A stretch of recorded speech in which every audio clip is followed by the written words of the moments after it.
Numéro 69 de la chronique des jumeaux. Bonjour Brice. Bonjour. Merci de nous recevoir chez vous. Le lundi 20 novembre était célébrée la journée internationale de l'enfant. Au Sénégal, cette question des talibés se pose toujours. Parlons-en.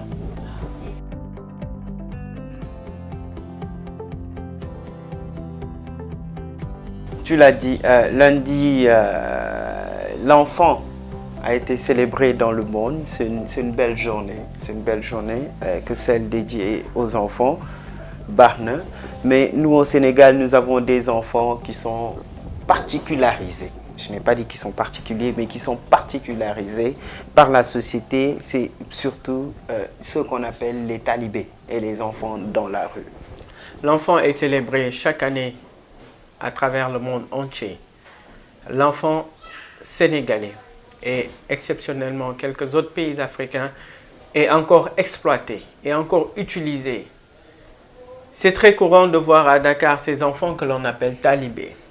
Pieds nus, corps presque très mal entretenu, se promènent dans la rue à la recherche de quoi manger, à la recherche de petites pièces. Ça, c'est de l'exploitation. On n'en parlera jamais assez en réalité. Dans notre numéro de lundi, nous avons parlé d'exploitation, nous avons parlé d'esclavage qui est en train de sévir actuellement en Libye. Mais quelque part, les gens ont raison de nous rappeler qu'il y a de l'esclavage aussi au Sénégal. Mais cette fois-ci, de l'esclavage envers des enfants. Esclavage envers nos jeunes frères. Esclavage envers nos fils et nos filles. Parce que nous avons fait plusieurs numéros là-dessus, mais il est toujours bien de revenir sur cette question. Comment peut-on envoyer, sincèrement Serge, imagine, je prends ta fille, ça va faire mal cet exemple, je prends ta fille, je l'envoie dans la rue toute la journée, de 6 h du matin à 20 h, pour qu'elle me ramène 5 enfants. Imagine cette scène, tu es parent, imagine. C'est extrêmement terrible. C'est-à-dire, je n'ose même pas m'imaginer cela. Je me demande comment les parents font. On va me dire c'est la pauvreté. On va me donner plusieurs critères pour me dire c'est ce qui explique cette exploitation de l'enfant. Mais absolument rien ne permet de comprendre cela. Malheureusement, au Sénégal, on va nous dire que c'est un problème religieux. Moi, je n'y crois pas. Très honnêtement, je ne crois pas que ce soit un problème religieux. Parce que dans la religion, nulle part, il nous est dit qu'il faut exploiter un enfant, qu'il faut le sortir pour le rendre humble, qu'il faut l'envoyer dans la rue, chercher à manger, ou bien chercher des pièces pour qu'il devienne humble, ou bien pour qu'il pratique mieux sa religion. Je n'y crois pas.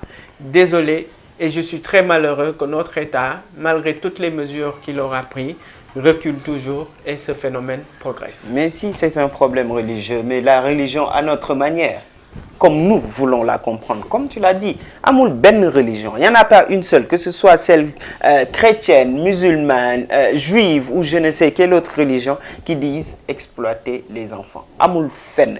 Et ce qu'on fait, les gens vont encore nous insulter pour nous dire que nous n'est que contre les dara. Man, je l'assume, ce fait que lolo.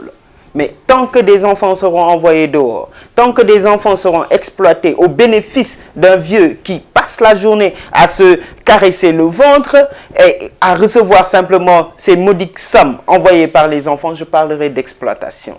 Qu'on m'insulte, qu'on me dise tout ce qu'ils veulent, mais je parlerai d'exploitation. Et il faut que ça cesse. Il faut que ça cesse, et pour que ça cesse, il faut que l'État prenne ses responsabilités. Combien de fois ils ont décidé d'arrêter ce phénomène?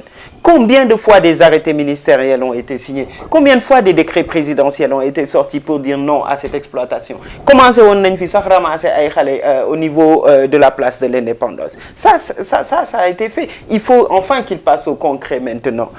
Il faut que les parents prennent leurs responsabilités. Arrêtez d'envoyer vos enfants dans ces daras clandestins qui ne leur apprennent ni religion, ni éducation académique. Je veux parler de l'école française. Que la société prenne ses responsabilités en arrêtant de donner des pièces à ces gens-là. J'ai été récemment à une conférence où quelqu'un avait dit, imaginez que pendant une semaine, aucun enfant d'un dara clandestin n'envoie de l'argent.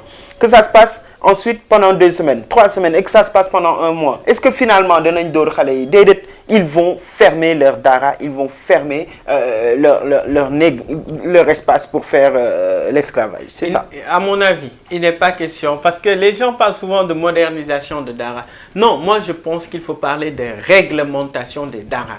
Il n'est pas compréhensible que l'on prenne une maison, que quelqu'un soit là et prenne des enfants pour les exploiter au nom d'une religion. Non, je n'y crois pas. Il faut préciser que nous sommes musulmans tous les deux et que nous aimons cette religion-là. Nous sommes d'accord que tout le monde devrait étudier et appliquer sa religion. Le Coran est bien, il faut étudier cela, de même que la Bible, etc. Mais ce n'est pas dans ces conditions-là. Encore que ces enfants de la rue, tu les prends. Fatiha mënuñu ko. Fatiha bu dëgër mënuñu ko nga bëgg maa ne da nga leen di jàngal Alxuraan. Ce n'est pas possible. Je suis très désolé. Le temps nous rattrape malheureusement. Mais quand même, sur ce sujet-là, moi, j'interpelle encore une fois l'État qu'il prenne ses responsabilités et arrête de penser au mandat prochain. Terminons, je dis encore, nous en avons fait déjà minimum 4, nous en ferons encore 5, 6, 7, 8, 9, 10. Tant que cette situation existera, nous continuerons d'en parler. Merci Serge. Merci beaucoup. Merci de m'avoir accompagné. Merci à vous de nous avoir reçus dans le cadre de cette chronique.